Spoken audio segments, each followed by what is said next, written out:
thank you very much, everyone. This is a great honor. And I see you have social distance on your mind, and that's a very good thing. Jovita, congratulations. Tremendous job you're doing. I want to thank everyone for being at the White House, a very special house, a very special place, no matter where you go in the world. I love the White House, and being here in the East Room of the White House in particular, where so many important functions have taken place over the years. And today we're really celebrating American workers and small businesses, and we've done a job for you, and we're going to make it so as we open up our country, you're going to be in good shape as opposed to be either losing your business or how do we get some people to work here, especially since your employees were so good over the years, and those are the ones you wanted. So we made that possible for you. We're delighted to be joined this afternoon by representatives of several incredible small businesses from across our country. Also with us, our Treasury Secretary, Stephen Mnuchin. Steve, thank you very much. And SBA Administrator. You've been busy, Steve, by the way? A little bit, right? Broke every record in the book. And SBA Administrator, Jovita Carranza. Thank you, Jovita. Have you gone to sleep in the last 2 weeks? I don't think so, right? You broke every single lending record, numbers of loans, amount of loans, small business. It's actually a very big business when you think about it. Thank you very much, Jovita. Great job. As our nation battles against this terrible scourge, we continue to pray for the victims as well as for those Americans who are grieving their lost ones and their loved ones. There's never been anything like this. We suffer with one heart, but we will prevail. We're coming back, and we're coming back strong. We built the greatest economy anywhere in the world 2 months ago, and we're going to build it again. We're going to build it fast. It's going to go very quickly. And Larry, thank you for being here very much. You see what's going to happen. I think you have the same feeling as I do. It's going to come back very fast. Now that our experts believe the worst days of the pandemic are behind us, Americans are looking forward to the safe and rapid reopening of our country. Throughout this ordeal, millions of hardworking Americans have been asked to really make tremendous, tremendous sacrifices. It's sacrifices like nobody thought would even be possible. Nobody thought would ever be talking about something like this. This virus has inflicted an enormous and painful toll on our nation's workers and small businesses. That's why last month I asked Congress to pass the Paycheck Protection Program, giving small businesses emergency economic relief to keep workers on the payroll. 4 weeks ago, I was proud to sign it into law. We did that at a great ceremony with many of the people here and the officials here, and it was something. And I can tell you, I'm going to ask Steve to say a few words, but the kind of numbers and the kind of jobs they've done and the kind of jobs that have also been saved, it's incredible. You'll be seeing that in the coming weeks.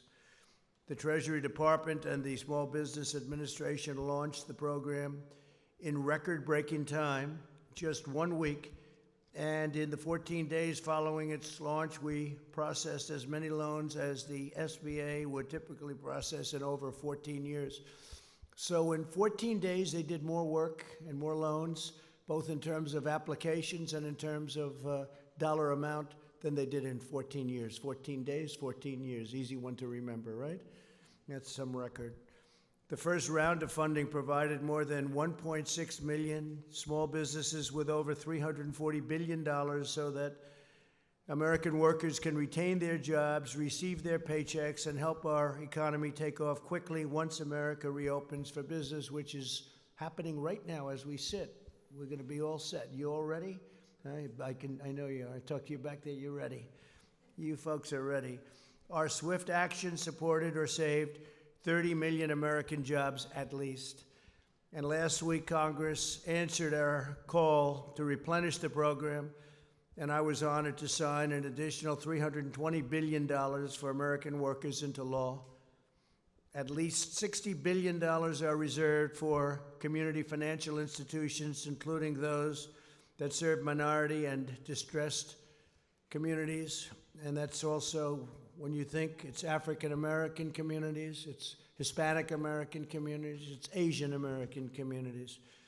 We began accepting applications for the second round of funding yesterday. Demand is extraordinarily high, and there are already twice as many users accessing the system as on any day under the first round.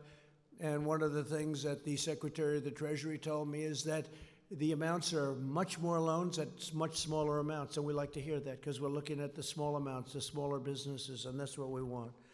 Nonetheless, we're processing loans at a pace never achieved before. In the first 24 hours of the second round of funding, we've handled over 30% more loans than any previous day of the program. So far, we've processed an amazing 450,000 loans totaling over $50 billion. That's in phase 2. That's incredible.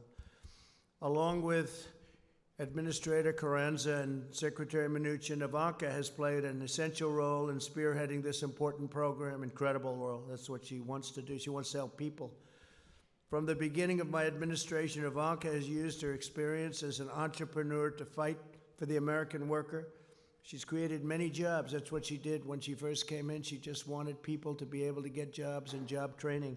Went to the biggest companies anywhere in the world that are located in our country, and they would take hundreds of thousands of people and train them. And I think you got up to almost 15 million people, right? 15 million. She started off with a goal of 500,000. She wanted to get 500,000, and she is now on almost 15 million people.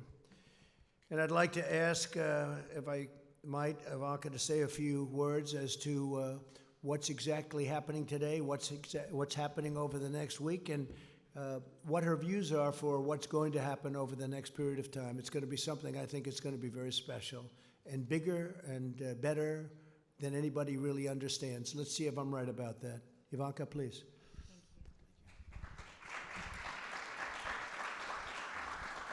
Well, thank you, everyone, and thank you, Mr. President, for convening this incredible group of entrepreneurs and small business owners who very much represent the soul and the spirit, the grit and the tenacity of America's small business owners across the nation. So we're grateful to each and every one of you for joining us here today, and very excited to hear your stories and hear specifically about how you're going through this challenge and how through the Payment Protection Program and through the PPP, you are able to keep your workforce employed. It's about your businesses thriving and growing within your communities. It's about your workforce, who each of you cares very dearly about. And I'd like to make a special call out of thanks to Secretary Mnuchin for his tireless work on this front. So if you'd like to come up and join us, we would appreciate that, Secretary. And SBA Administrator Carranza, thank you. You have been such a champion for America's small business. If you'd also like to come up and join us.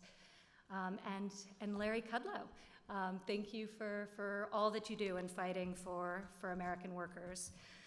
With that, I would like to kick us off by introducing Amy Wright to come up to the stage and share with us a little bit of her story. She has created an amazing business that stemmed from personal experience and very much her heart, and it's been an honor getting to know you, Amy, as you really embody the spirit of small businesses around this country. Amy, because of the PPP program, was able to rehire the 120 workers that she was forced to lay off. And now those workers, all of which have some form of disability, are able to bring cheer and bring comfort to your clients as you're serving them. So Amy, if you'd like to come up and share your story. And Michael, her great colleague, is here today as well, who could share his perspective. Thank you, Amy.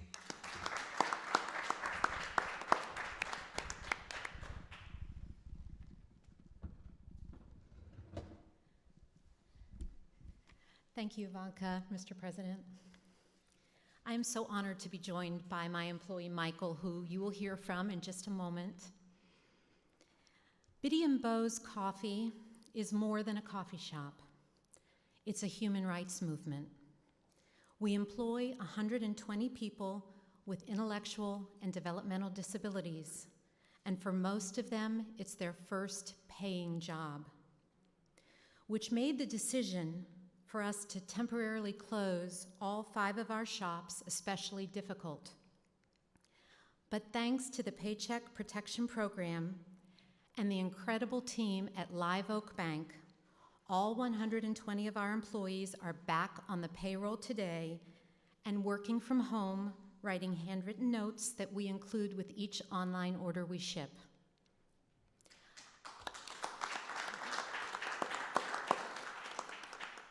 I know everyone is ready to return to normal, but I believe it's time for a new normal, one where people with disabilities are valued, especially in the workplace. As a recipient of the PPP loan, we will continue to take up the charge and help everyone, especially people with disabilities, pursue the American dream. And Michael, would you like to say? Sure. I just hope this thing isn't too big for me. So to you, President Trump and Ivanka, thanks a lot for inviting us. Thank you, Mr. President, for having us. I love my job, and I am excited about going back to work. At Bean Bros, we like to use the phrase called not broken. That means me and all my amazing coworkers are not broken, and we have lots to offer. I know the great country of the United States isn't broken either. So on behalf of myself, Megan, and Amy, and all the employees of Bean Bros, thank you for inviting us over. You guys are our family. Love you guys.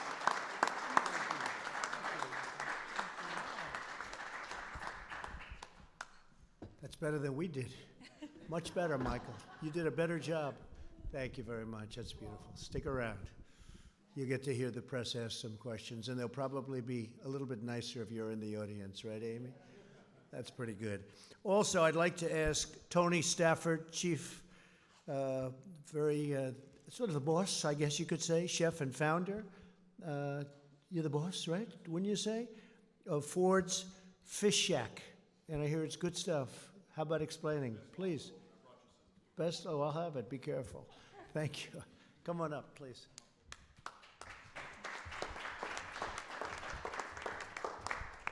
Thank you. I'm here representing, well, thank you, first of all, for inviting Mark, my great employee, with us. We're here representing the restaurant industry, which has been really hurt hard by this with the closures and things like that, so I'll keep it brief. I'd first like to thank the President and the Vice President for leading us through that pandemic.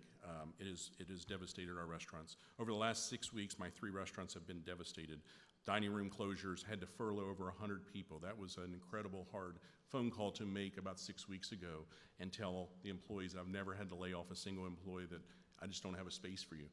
We just don't have, the restaurants are closed, and it was just extremely hard, and it was very emotional, and it was one of the hardest choices I ever had to make. So it was tough, but I promised every employee we would do our best to bring them back, and we would fight every day tooth and nail to get them back into the restaurants and be successful like we were the 10 years before all this terrible stuff happened.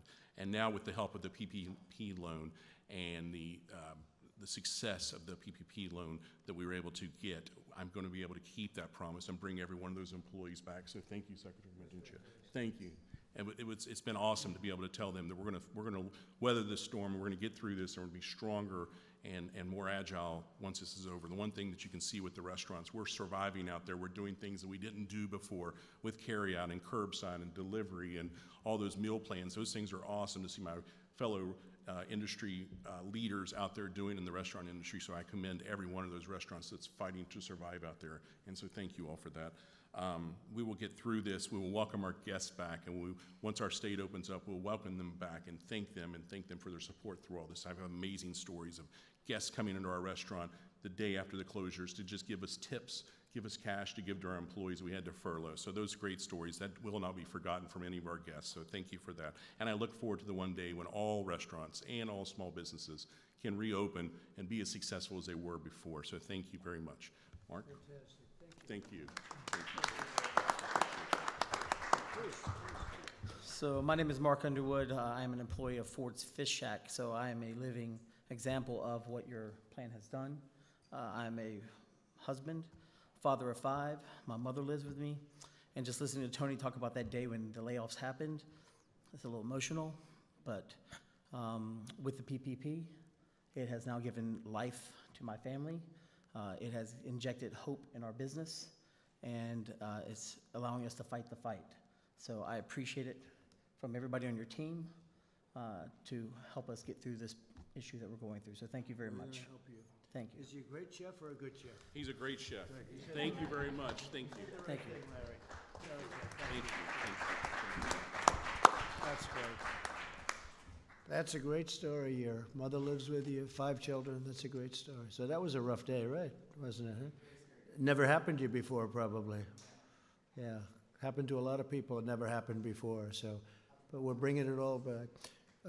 You know, there have been a couple of places that have opened, and I don't know if you saw this, Tony. They have some restaurants, and they have lines that are very long to get in. People want to be back. They want to come back. We're going to bring a country back. They want to get to work. And I know you were in that category very much, so it's great. Thank you, fellas, very much. Jackie Crick, CEO and founder of ECU Communications. Jackie, please.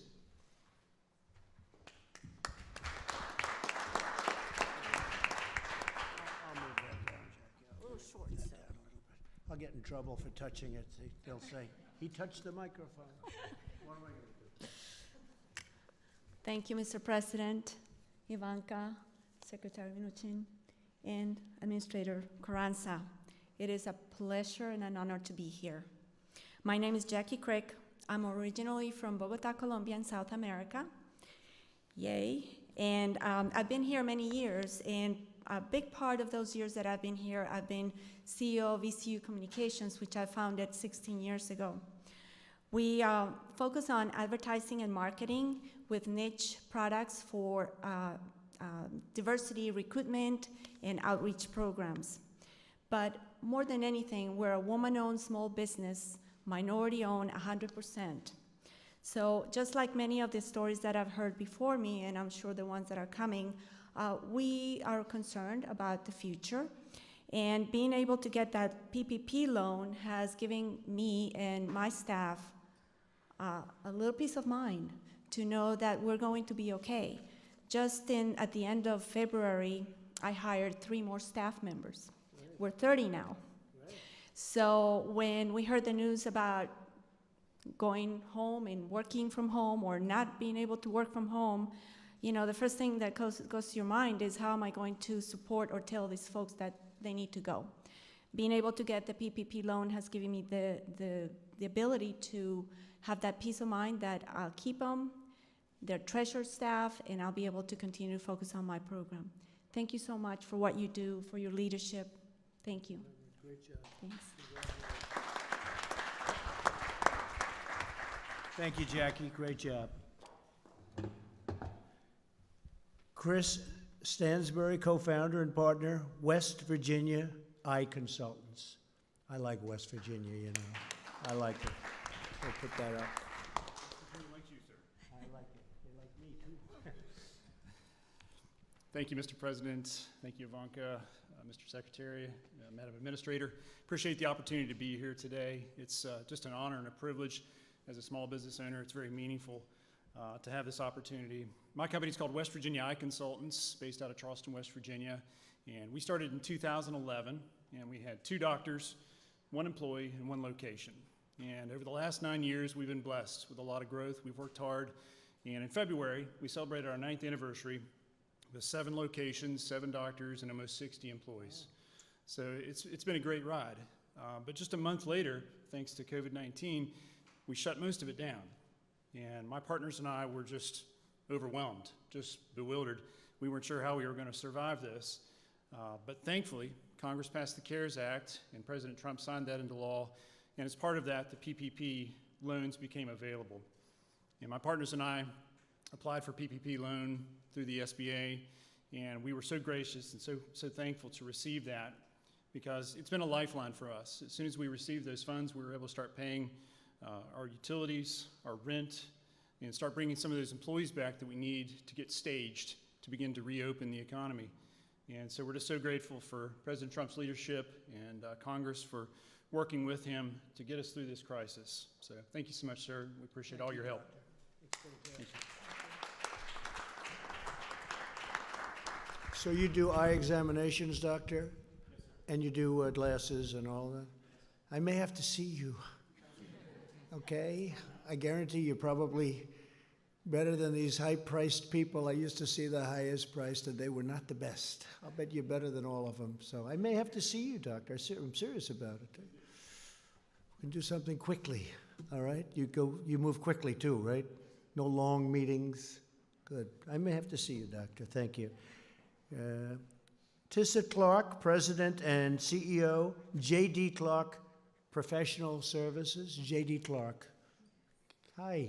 Come on up. Please.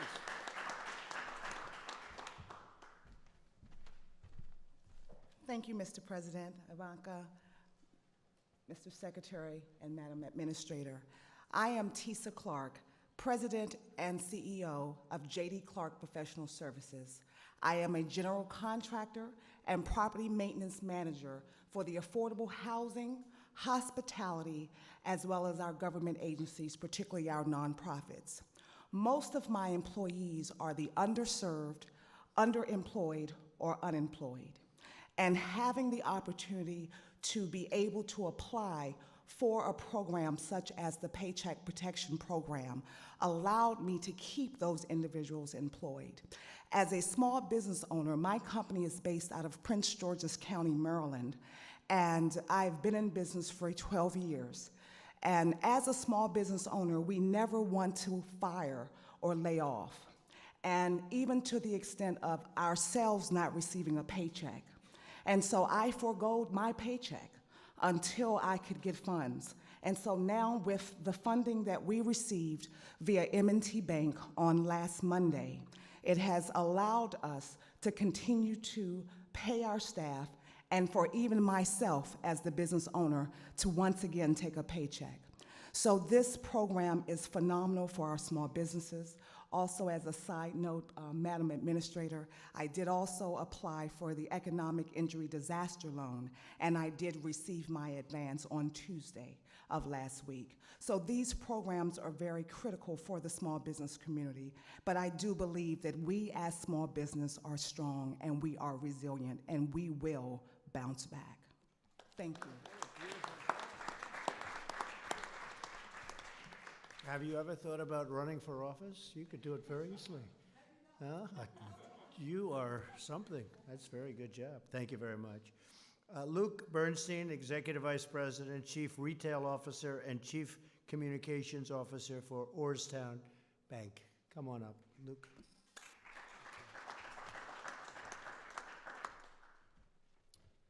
Thank you, Mr. President. Ivanka, Secretary Mnuchin, Administrator Carranza. I'm Luke Bernstein, proud to be here representing Orrstown Bank. I'm proud of our board, I'm proud of our entire team, and I'm proud of my fellow community bankers throughout the country who've rolled up their sleeves and worked tirelessly to help communities working around the clock and helping them gain access to paycheck protection funds. Orrstown is a small 101-year-old community bank based in Pennsylvania and Maryland, and in just 14 days, we were able to process approximately 1,500 paycheck protection loans totaling $370 million. In those 2 weeks, Orrstown processed more loans in total amount than we did in an average year last year. We did more SBA loans in 14 days than in our entire 101-year history. Why? Because this is about the communities. This is not about Orrstown Bank. This is not about banks. This is about people. The stories you're hearing today, this is about what's going on Main Street. The stories of what's happening with the Paycheck Protection Program are not only heartwarming, they're inspirational. We're helping pizza shops, delis, healthcare workers, repair shops, construction companies, and countless others get access to these funds. These people need this money. They're getting a lifeline through this program. Every job is life-sustaining to someone, and the PPP is saving the livelihoods of those in our communities.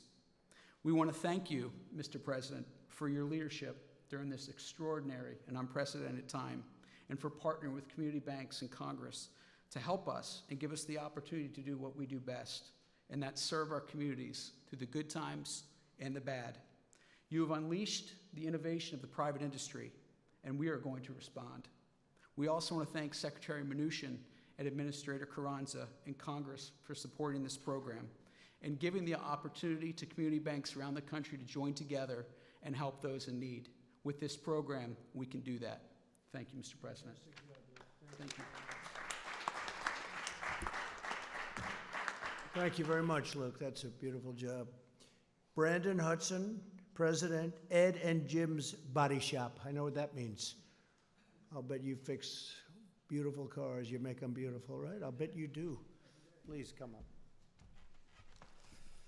Thank you, Mr. President, and Ivanka, Secretary. And instead of celebrating on our anniversary on April 1st of being in business, we began furloughing employees. So I would like to take the opportunity to thank President Trump for quickly signing the PPP into action. Because of this program, Ed and Jim's is able to rehire all of our furloughed employees and provide them with a paycheck starting this week. This program has given our small business the funds needed to operate and maintain through this crisis. With everything we've gone through, I can't extend our thank you enough to President Trump for everything he's done for small businesses like us in the automotive industry at a time where our business really depends on people leaving their house and driving. So, Mr. President, thank you very much for what you've done for us and the industry. Thank you. Thank you. And what do you do with cars? Explain, maybe. Our businesses, we repair cars. We're a collision repair shop, Parkville, Maryland. So we work with a lot of insurance companies. We have walk-in customers. So if you get into an accident, unfortunately, we're here to help you out. Can you generally fix, like when there's a problem with a car, can you generally fix it without sending for new pieces? Or do you generally have to put new pieces on if it's a big collision? It depends. A big collision, we're mostly probably replacing some stuff, but we can repair a lot of things. So, you know, we've been fortunate enough that we are able to repair a lot of things, but, you know, with the demand for manufacturers to move to producing other things such as PPE and things like that, you know, we're a little nervous about what that means for the future for us right now. But, you know, we know you'll do the right thing for us. After today, you'll have a lot of customers too. We appreciate you, sir. Thank you. Thank you very much. Thank you, Brandon. Thank you, Brandon. Allie Mills, Executive Vice President, Plum Contracting, Inc.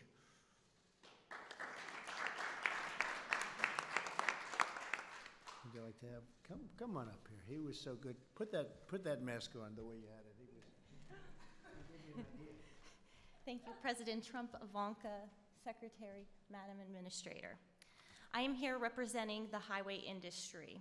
Plum Contracting is a third-generation union highway and bridge contractor in Pittsburgh, Pennsylvania. With Pennsylvania's winter construction shutdowns, we have been left with little revenue coming into a new season. COVID-19 abruptly halted all highway work on March 16th in our state. With very little revenue at this point of the season, we were forced to sadly lay off a majority of our employees, about 125, which included trades and management. There were a lot of sleepless nights and fear of losing it all. The Payroll Protection Program was and remains the engine that is carrying our business through this shutdown. We wouldn't survive without it. With our PPP approval, by May 1st, we anticipate our company running at full capacity when the highway industry is permitted to return back to work. We applaud you, Mr. President, for your interest in the welfare of America's small business and the American worker. And thanks to all that, my company will be here to work on a big infrastructure program very soon when you're ready to do that. Good. Thank you. Very much. Thank you. I was with Governor Ron DeSantis of Florida, which is interesting from your standpoint because we talked about the business that you're in, and he noticed that right into the immediate shutdown, he noticed there was very few cars on the road, and he did very opposite of what a lot of governors did. He said, "This is a great time to fix our roads and highways," and I said, as soon as he said it, this was in the Oval Office 2 hours ago, he said, "I noticed there was very few cars, and isn't that better than fixing them during rush hours and when there's traffic and when it's booming, like hopefully over the next few months it's going to be again, just like it was before, the best we've ever had, and then we had to close it down." So he's fixing roads and bridges and doing a tremendous amount of work during this period of time, and I thought it was very smart. So it's a little bit the opposite, but to each his own, right? To each his own, but it made a lot of sense to me when I heard it.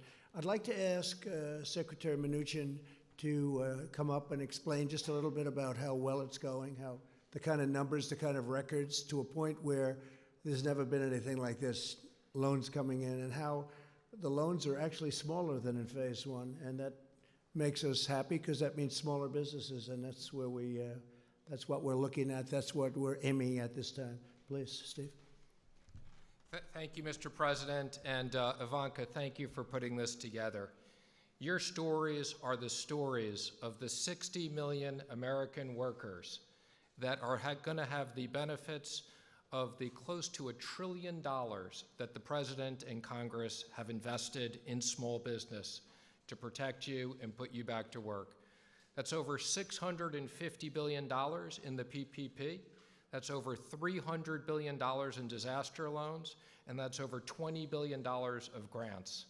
And I know the press has commented on a lot of big companies that inappropriately took the money, and we've been very clear. We announced today that any loan over $2 million will have a full review for forgiveness before they're repaid, because this is the story of small business here.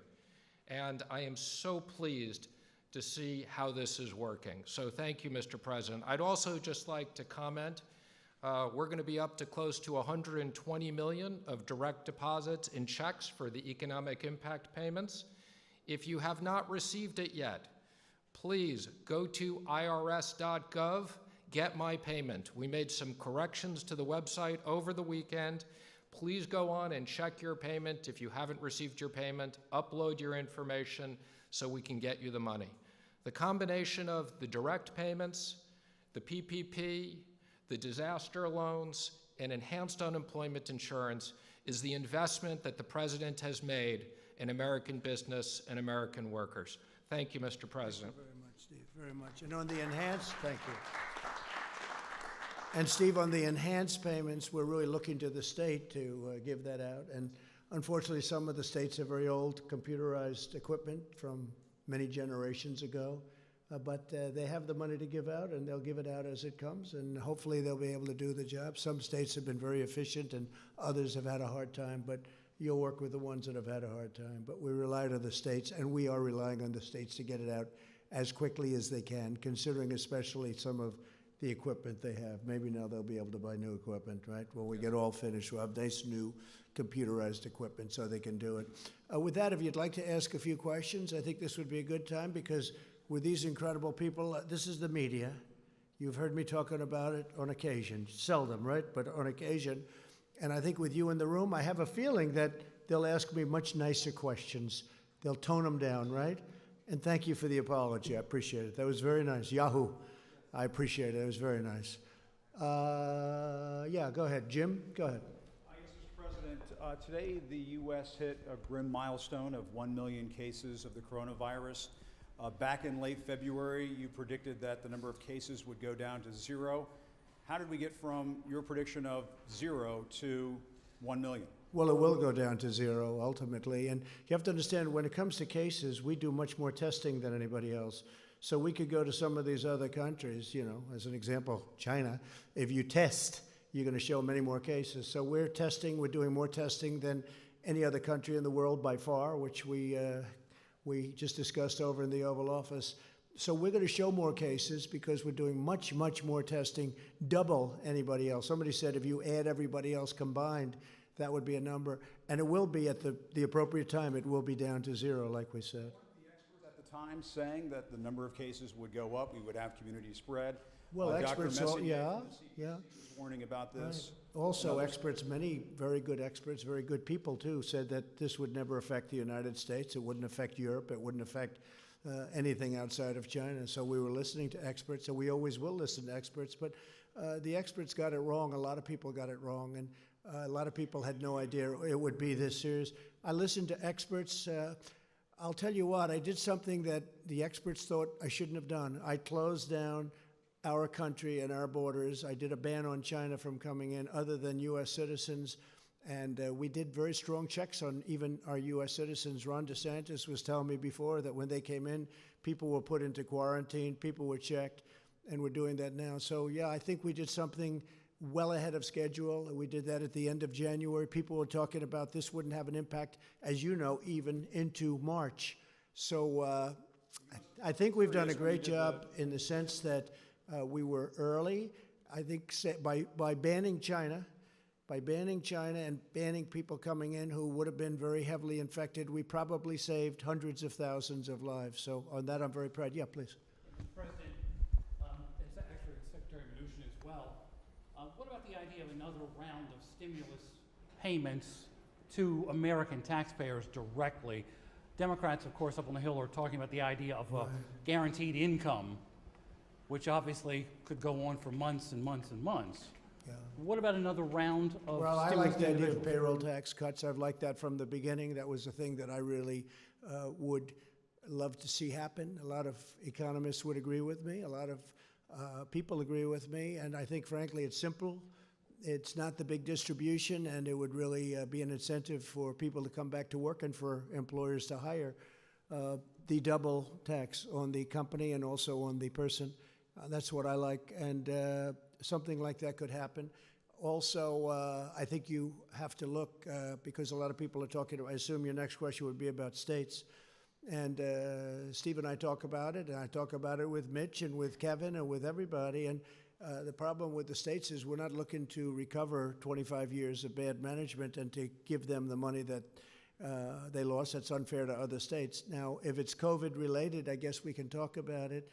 But we'd want certain things also, including sanctuary city adjustments, because we have so many people in sanctuary cities, which I don't even think are popular, even by radical left folks, because what's happening is people are being protected that shouldn't be protected, and a lot of bad things are happening with sanctuary cities. But that's just standing up here answering this question. That's one of the things I think about. If we were going to do something for the states, I think they'd probably want something having to do with sanctuary cities, something having to do with other different points that we can discuss a little bit later on. Yeah, Jeff, go ahead, please. Mr. President, you're going to sign an executive order today about meat packaging plants. It affects liability for them. What efforts or what measures are you looking at for liability for other industries and other businesses? Well, we haven't been talked about. It hasn't been asked on other industries yet, but with the meat packing and with the transportation, we have had some difficulty where they're having a liability that's really unfair to them, and we're going to be doing that. I think, Mark, we're going to be doing that fairly soon. It's getting drawn up. I should be signing that over the next hour or so, taking the liability, which frees up the entire system, and I fully understand it. Not their fault. Yeah, please go ahead. Thank you, Mr. President. No, over here first. Mr. President, I just want to go back to what we discussed a little earlier today. Are you considering asking airlines to test passengers on international but also domestic flights? Yeah, we're looking at doing it on the international flights coming out of areas that are heavily infected. As you know, Brazil is getting to that category. I think they're going to be okay. I hope they're going to be okay. He's a very good friend of mine, the president. But I think that we're going to look at it from the standpoint, I was discussing that with the governor of Florida, with Ron, a little while ago. So we're going to be looking at that coming in from other countries, frankly, but South America seems to be one that's talked about because they have so much business going into Florida. With all of that being said, Florida's done incredibly well, and they're starting to open up very rapidly. But we will be looking into that in the very near future. We're looking at it very strongly. And the airlines will have this responsibility? Either the airlines or government, one or the other. We're working with the airlines. Maybe it's a combination of both.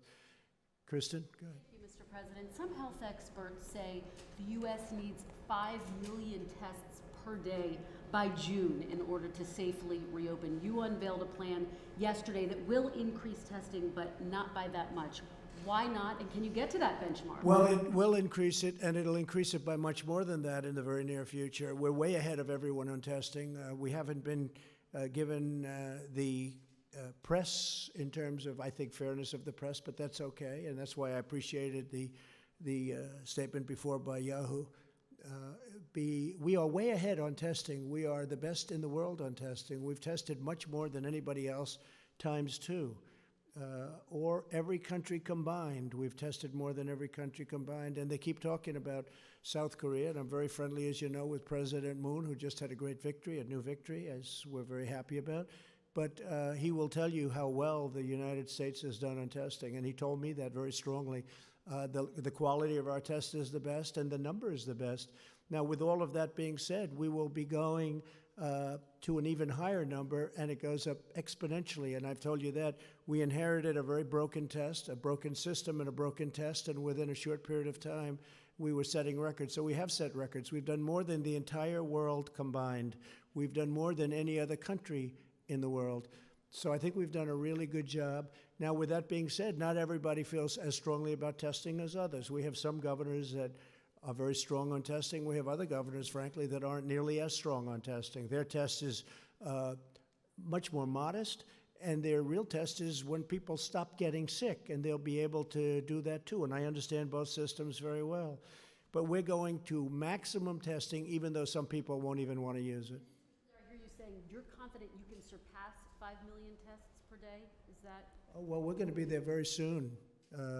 If you look at the numbers, it could be that we're getting very close. I mean, I don't have the exact numbers. We would have had them if you asked me the same question a little while ago, because people with the statistics were there. We're going to be there very soon. We're really doing, I mean, I watched your report on NBC today, and it was an incorrect report, because we're really doing a great job on testing. Unfortunately, the administration, the people that work our government, hasn't been given the kind of credit that it deserves. Last month it was about ventilators. Now we have so many that we're able to give them to Italy, France, Spain. Other countries have been asking us for ventilators. We're making over 150,000. We've distributed thousands and thousands. New York is in great shape with what we've done, as you know. New Jersey's in great shape. We spoke just recently. Ivanka just spoke with the governor, and they're in very good shape with the ventilators. I mean, everybody has, and most of them have far more than they'll ever need. They're starting to send them back. So nobody went without a ventilator, and yet if you read the media from a month and a half ago, it was all about ventilators, and ventilators are tough. That was a tough thing, but we should be very proud of our country. We took assembly lines, and they converted from cars and other things into ventilators, and the job that we've seen has not been seen since World War II. What they have done in terms of the manufacture of very high-grade ventilators is amazing. So now we don't hear about that. And I noticed that the testing is starting to die down, because we now have the best testing anywhere in the world by far, and we have more.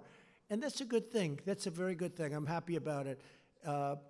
We had a call yesterday with governors, and I will say that I'm sure many of you were on that call, even though you shouldn't have been. They shouldn't have been, Amy, but they were.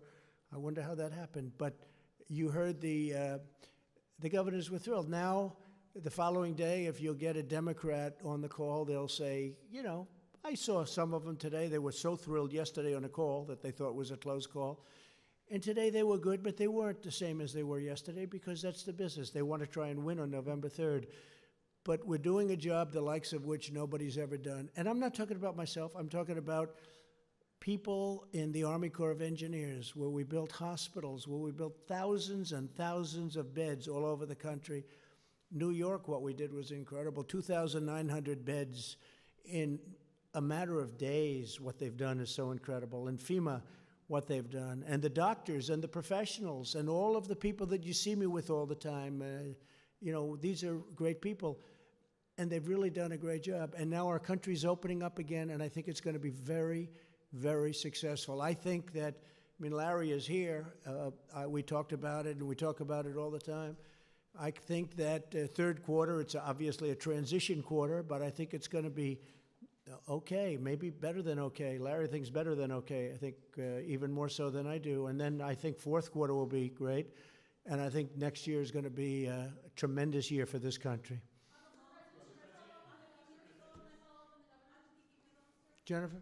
Yes, on the PPP loans, can you say who's going to be responsible for that review that Secretary Mnuchin mentioned on the loans above $2 million? Who exactly will be responsible? The SBA will be responsible, and they have a team of people. They'll bring in additional people, And again, I want to assure the American public and the American taxpayers, we will make sure that these certifications were done accurately, or the loans won't be forgiven and there will be liability. Today told some Republicans on a phone call that he does not want to fund infrastructure in a coronavirus stimulus bill. Do you have a reaction to that? I think Mitch is looking at it, as I do, to an extent, as the infrastructure. He likes infrastructure, we all do. We have to rebuild our country. $8 trillion has been spent. I wasn't in favor of it. I can tell you that in the Middle East, $8 trillion, think of it. And yet you wanted to fix a pothole in a roadway or in a highway in this country, and you didn't do it because they didn't have the money, because so much money was spent in the Middle East. Well, that's, as you know, a whole different story now. And we want to do infrastructure, but a lot of people, a lot of the Republicans would like to keep that as a separate bill. So we'll see how that works out, Jennifer. We'll see. Yeah, please. Mr. President, you said at the top of your remarks that you feel the worst of the pandemic is behind us. But without a treatment, without a vaccine, the state's now reopening. How can you be so sure? Well, I think that, like other things, hopefully we're going to come up with a vaccine. You never know about a vaccine, but tremendous progress has been made. Johnson & Johnson and Oxford and lots of good things. You've been hearing the same things as I do. Tremendous progress has been made, we think, on a vaccine. You always have to say think, and then you have to test it, and that takes a period of time. But a lot of movement and a lot of progress has been made on a vaccine. But I think what happens is it's going to go away. This is going to go away. And whether it comes back in a modified form in the fall, we'll be able to handle it. We'll be able to put out spurts, and we're very prepared to handle it. We've learned a lot. We've learned a lot about it, the invisible enemy. It's a bad enemy. It's a very tough enemy, but we've learned a lot. It's in 184 countries, as you hear me say often. It's hard to believe. It's inconceivable. It should have been stopped at the source, which was China. It should have been stopped very much at the source, but it wasn't. And now we have 184 countries going through hell. But I think that a lot of good things are going to happen, and I really believe that fourth quarter is going to be maybe tremendous, and the next year I think has a chance to be really getting close to record setting. We hope so. We hope we can be back where we were. We had the strongest economy anywhere in the world, and I hope we're going to be back there again. Go ahead, please. Mr. President, you've spoken about your friend who passed away. I was wondering if you've spoken to the families of anyone else who has lost loved ones to COVID-19, if there's any particular stories that have affected you. Well, I have many people. I know many stories. I've spoken to 3, maybe I guess 4 families unrelated to me. I lost a very good friend. I also lost 3 other friends, 2 of whom I didn't know as well, but they were friends and people I did business with, and probably almost everybody in the room did. And it's a bad death. It's a bad thing. It grips onto some people. Now we found out that young people do extraordinarily well. That's why I think we can start thinking about schools. But of course, we're ending the school season, so it wouldn't be probably you wouldn't be back for too long. I noticed where Purdue University, a great school in a great state, wants to open and have students come in. I think that's correct. Some colleges, I think I saw Harvard wants to have students come back in the fall. I would hope that they'd have students. I think that the whole concept of computer learning is wonderful, but it's not tele-learning. But it's not the same thing as being in a classroom in a great college or a college of any kind, college, university. There's nothing, you can't replace that. So hopefully they're going to be coming back. Young people do very well with this horrible scourge. They do very well. So I am going to see you tomorrow, and we'll have other things to talk about. We have a lot of interesting things. I don't think we should have a news conference today because this is a news conference. In addition, it's a celebration of these incredible people that have done such a good job. And I think we found a couple of stars in this room today. I won't tell you who, but there are a couple. This guy right here is the biggest star in the room, right? We'll all agree he's the big. I vote for you, okay? Great job you've done, and I really appreciate it, too. I appreciate you being here. Couldn't have done better. Megan and I and Amy would like to know if you and some of your hostess staff members, bodyguards, or anybody in your company would like to come to Annapolis to our conference. Be careful, that could happen. That could happen. Be careful. We'll have to do that, Amy. I think maybe we could do something like that. You're very good. He's stolen the show, right? Do we agree? Doc, I'll tell you, I'm getting ready with the eyes. Come on with me if you want. Do a quick one. Want to save a lot of time. We need time. We're opening up the country, Doc, so we need a little time. We can't spend too much. I don't want to spend 2.5 hours at an eye doctor, right? Okay, so we'll think about that. We want to do that. I want to thank everybody, in particular, Jovita. I want to thank you very much. And Steve, you're working. I can call Steve at any time. I can call him at 2 in the morning, 6 in the morning. It doesn't make any difference. I say, did I wake you? The answer is always no. He's doing a great job. We're proud of him. And everybody is, everybody. Our government, we have to be proud of our government, and we have to be proud of our country. These are really terrific people. We're going through a period of time, the likes of which we've never seen in this country before. Certainly, even if you go back into 1917, that was the worst of all time, but it was also not as bad here. It was very bad. It was very rough. It was a bad one, but it wasn't quite like what we're going through right now, and it's because of the amazing, when you look at how contagious this is, where people literally just being in the same area with other people, it catches. So I'm very proud of this country, I have to say. I'm very proud to be your president, and I'm very proud of this country. Thank you very much, everybody. Thank you.